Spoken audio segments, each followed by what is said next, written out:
चलते हैं नेक्स्ट सवाल की तरफ।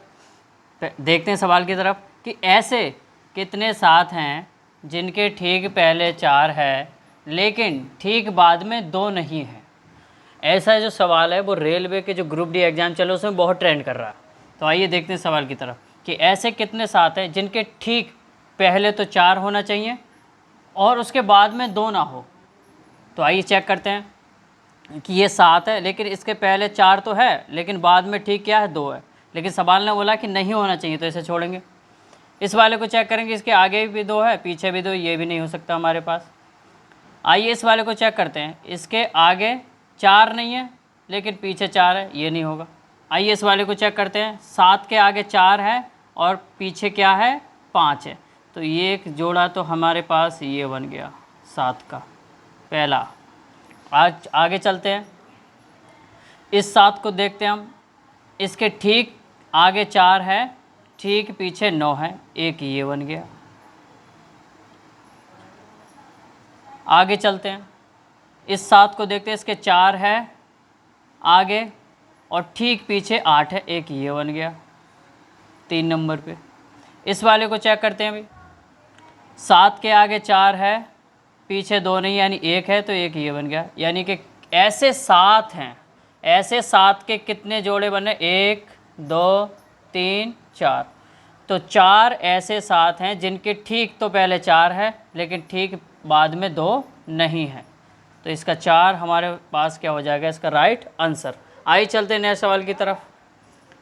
नेक्स्ट सवाल की तरफ देखते हैं कि ये वाला जो सर्किल है वो अध्यापक को शो कर रहा है, ये वाला सर्किल इंजीनियर को शो कर रहा है, ये वाला सर्किल इंडियन यानी भारतीयों को शो कर रहा है। सवाल हमसे कह रहा है कि ऐसे इंजीनियर जो ना भारतीय हैं ना ही वो टीचर हैं अध्यापक हैं, ऐसे इंजीनियर जो ना तो भारतीय होने चाहिए ना ही वो टीचर होने चाहिए।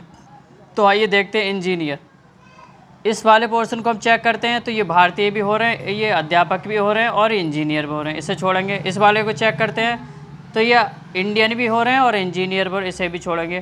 तो ऐसे हमारे पास केवल क्या है 6 ही ऐसे इंजीनियर हैं जो ना अध्यापक है ना ही भारतीय है, तो इसका 6 हमारे पास क्या हो जाएगा इसका राइट आंसर हो जाएगा। आइए चलते हैं नेक्स्ट सवाल की तरफ। कथन निष्कर्ष वाले सवालों को देखते हैं कि कुछ कुर्सी मेज़ हैं, कुछ बेड मेज़ हैं, कोई फर्नीचर बेड नहीं है। तो आइए सवाल को देखते हैं कि कुछ कुर्सियाँ मेज़ हैं, फिर कह रहा है कि कुछ बेड भी मेज़ हैं, कुछ बेड जो हैं वो क्या है मेज़ हैं। अब तीसरा वाला कथन कह रहा है कि कोई फर्नीचर बेड नहीं है, कोई फर्नीचर, यहाँ बना लेते हैं इस तरफ को, कोई फर्नीचर बेड से उसका कोई रिलेशन नहीं बता रहा है कथन, यानी कि कोई भी फर्नीचर बेड नहीं है। आइए अब चलते हैं निष्कर्ष की ओर। पहला निष्कर्ष क्या कह रहा है, कुछ मेज फर्नीचर नहीं है, कुछ मेज फर्नीचर नहीं है, इसका तो कोई रिलेशन भी ना है, लेकिन उसने सवाल में ठीक कहा है कि कुछ मेज फर्नीचर नहीं है, तो पहला जो हमारा निष्कर्ष है वो ठीक है भाई। दूसरे वाले को चेक करते हैं, सभी मेज़ों के फर्नीचर होने की संभावना है, सभी मेज़ों के फर्नीचर होने की संभावना है। संभावना कैसे हो सकती है, आइए इस तरीक़ा से और बनाते हैं इसे, कुर्सी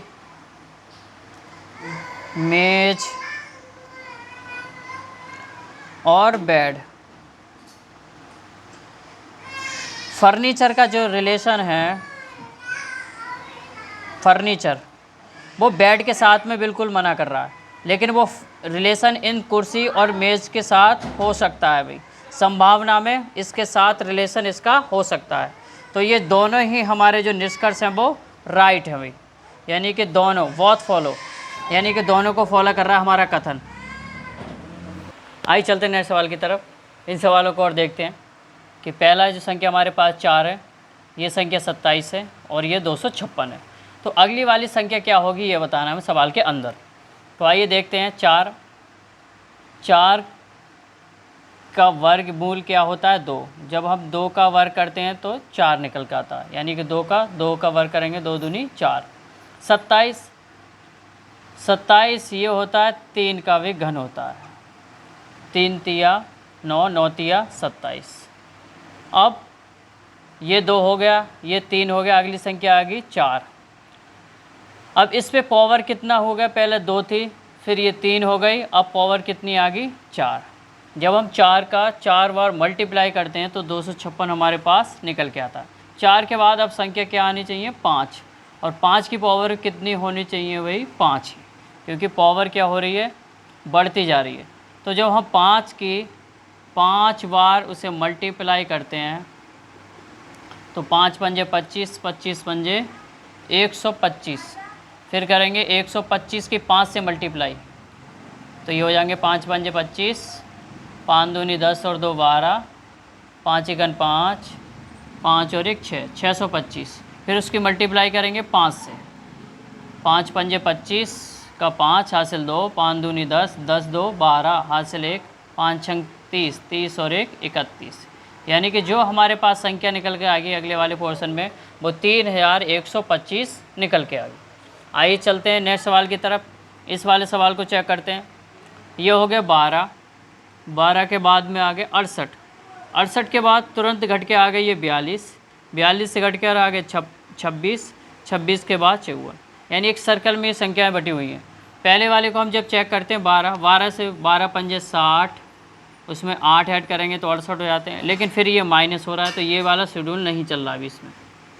अब चेक कर लेते हैं इनके आमने और सामने, ये इसके सामने है और ये संख्या इसके सामने है। तो आइए, ये 26 है हमारे पास, 26 में से हम 12 को माइनस करते हैं तो 6 में से 2 निकालेंगे, हमारे पास 4 निकल के आ जाएंगे, यानी कि 14 बचेंगे। फिर 68 में से 54 निकालेंगे, 68 माइनस 54, 8 में से 4 निकालेंगे, 4 निकल के आएंगे हमारे पास। फिर 6 में से 5 निकालेंगे 1, यानी यहाँ पर भी 14 बचे। तो अब हम क्या करना है, आइए चलते हैं। फिर जब हम 26 में से 12 को माइनस करेंगे तो हमारे पास निकल के आ जाएगा 14। फिर देखते हैं आगे, 68 माइनस 54 को जब हम माइनस करते हैं तो हमारे पास भी निकल जाएगा, 8 में से 4 जाएंगे 4, 6 में से 5 जाएगा 1। अब उसी प्रकार हमें 42 में से यानी कि 42 में से एक संख्या माइनस करनी है जो घटने पर कितनी आ जाए, 14 बच के आ जाए। तो हम वो संख्या क्या मान सकते हैं अपनी तरफ से, एक्स वाई अल्फ़ाबेट कुछ ही मान सकते हैं कि गिनती आ जाए 14। अब ये माइनस का एक्स है, इधर आके प्लस का हो जाएगा, ये प्लस के 14 इधर आके माइनस के हो जाएंगे। 12 में से 4 निकालेंगे 8 बचेंगे हमारे पास, 3 में से 1 निकालेंगे 2 बचेंगे हमारे पास, यानी वो संख्या कितनी हो जाएगी हमारे पास 28। वो संख्या हमारे पास 28 निकल के आ जाएगी। 28 हमारा क्या हो जाएगा, राइट आंसर हो जाएगा। ऐसे और भी सवालों को देखने के लिए हमारे चैनल को SK mathematics and physics academy को सब्सक्राइब करें और अपने जो भी आपके फ्रेंड हैं पढ़ने वाले उन बच्चों को भी हमारी वीडियो शेयर करें।